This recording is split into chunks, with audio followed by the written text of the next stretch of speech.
ఇది మన ఫాక్స్ న్యూస్‌కి ఇచ్చినటువంటి ఇంటర్వ్యూలో ఏం చెప్పాడో అదొక్కసారి మనం చూద్దాం. I'm involved in changing the H-1B program, right? We're going to change that program because that's terrible, right? We're going to change the green card. You know, we give green cards.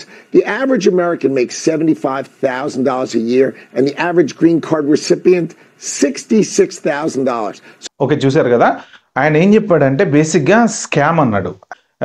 At the same time దీని మీద discussions కూడా ఓవర్గా జరుగుతున్నాయి. H-1B అనేది మొదటి నుంచి కూడా వీళ్ళు ఈ రిపబ్లికన్ పార్టీ వాళ్ళకి డెఫినెట్గా వాళ్ళకి ఏది ఇమిగ్రేషన్ అంటేనే వాళ్ళకి పడదు.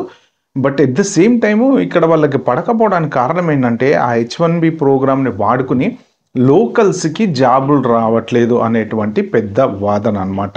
దీన్ని ఏం చేస్తున్నారంటే కంపెనీస్ వాళ్ళు చాలా మిస్యూజ్ చేస్తున్నారు. ఎలా మిస్యూజ్ చేస్తున్నారు అంటే తక్కువ శాలరీస్ ఎవరైతే తక్కువ తీసుకుంటారో వాళ్ళని హైర్ చేసుకొని కంపెనీస్ ఎక్కువ ప్రాఫిట్స్ బాగా సంపాదిస్తున్నారు అని చెప్పేసి అన్నాడు.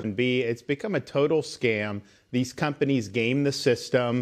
You have some of these companies that are laying off large numbers of Americans while they're also getting new H-1Bs. At the same time, ఈయన ఇంకొక మాట కూడా అన్నాడు. వాళ్ళు లోకల్ జాబ్ని లే ఆఫ్ చేస్తున్నారు, మళ్ళీ H-1Bలు అప్లై చేస్తున్నారు.